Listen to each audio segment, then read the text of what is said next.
Welcome to the Cocktail Spirit from Small Screen Network. I'm your host, Robert Hess. If you're anything like me, quite often there might be a part of the cocktail you're overlooking when you make those drinks at home. And that part is the garnish. So the next time you're making a drink, think about the garnish carefully. Let's take a look at some of the different ways you can do garnishes.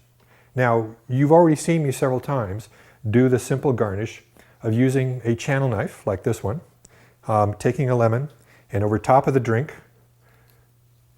twisting the lemon so that the peel comes off in a spiral and the oils fall into the drink. As I've often made a point, this is adding a complex character to the drink, but let's not forget about the fact that this lemon peel is adding a nice bit of beauty to the drink as well. I like taking a little stir rod and using that to twist the peel with to make it look nice, get a curlicue to it. By twisting it and then just getting a little bit more tension to it, that'll help add that curl to the lemon peel. And there we have. Another way to do a lemon peel that I like is not putting it on the edge, but actually dropping on the inside. And then what I do is take a cherry and add that to the drink. The combination of the two, the cherry and the lemon peel, add a beautiful color to it. This is a garnish I commonly use for the bijou cocktail. Bijou means jewel, and I think that looks kind of like a jewel in the bottom of the glass. Another fun garnish to do is taking something slightly different. Take the kumquat, for instance. A kumquat can make an interesting garnish. For one thing, it's completely edible. The peel is edible in a kumquat if you've never had one before.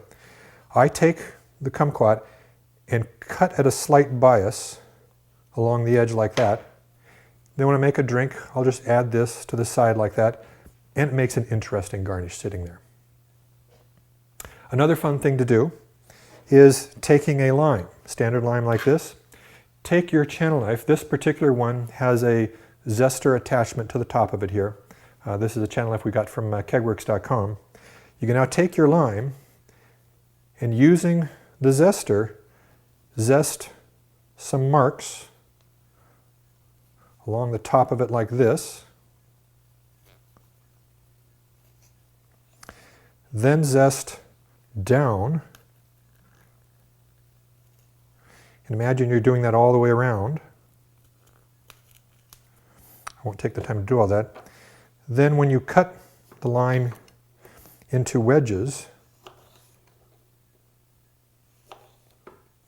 you end up with a nice little pattern on the outside that also can look interesting. When thinking about garnishes, sometimes you think of things like tiki cocktail garnishes. One of the common garnishes they use is going to be a pineapple. So you take a wedge of pineapple and a cherry together. I like to take and make sure the wedge is kind of a bias like that so it's not sitting flat. And then you can add that to your drink nicely. You want to take and push that up against the edge so it sits there, adds a nice pretty color to it. Now, don't tell anybody, but another garnish I'm really kind of fond of is a paper parasol. Nothing says tiki quite like a paper parasol. You take the parasol, open it up, there's a little rubber band ring in there, push that against the edge, and that holds the top up, and add that to your drink. It makes a nice, beautiful addition, and it gives your little pirate some shade in that hot summer day. These parasols you can find various places. We got ours from kegworks.com again.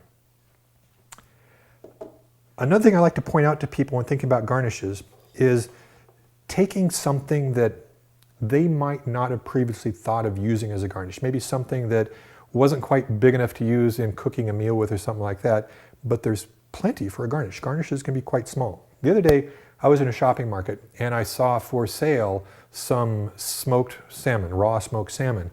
It was the bits and ends. They weren't pretty enough to put on a platter with cream cheese and stuff like that, but they were nice little teeny medallions of it. And so I came up with what I thought was a great cocktail that worked well with the salmon. I noticed that these salmon garnishes really tasted nicely when compared with a standard gin martini. So let's make that up real quick. We're going to take and do my standard martini recipe.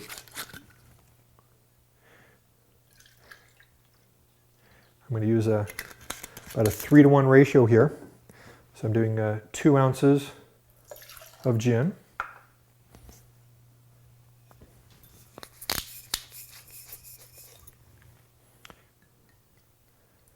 And about 3/4 of an ounce of dry vermouth. Now notice this is a fresh bottle of dry vermouth. You just heard that seal crack, so we know that's going to be good vermouth. Add that in. And now instead of using the standard orange bitters, I'm going to use Peychaud's bitters in this. And you'll see why when I'm done. Just a couple dashes of that. Get some ice. And as you all know, a martini is properly stirred and not shaken.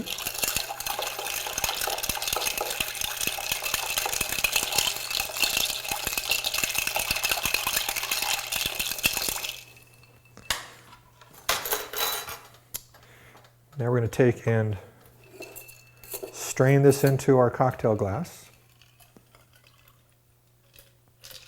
The Peychaud's bitters adds a slightly pink color to it. Now for the garnish. Here is that piece of salmon that I've skewered on a small wooden stick. Here in the Pacific Northwest, there's a Native American settlement that is doing this thing called Tillicum Village. Tillicum Village, you can go out there and experience the Native American ambiance, as well as have a nice alder smoked salmon dinner. And you'll see them having their salmon skewered, big pieces of salmon, skewered on sticks hanging around the fire, and they look kind of like this. And so I'm calling this drink the Tillicum because it has that smoked salmon flavor to it, skewered on a stick. And these are just some of the concepts you can have when you're thinking about garnishing your next cocktail.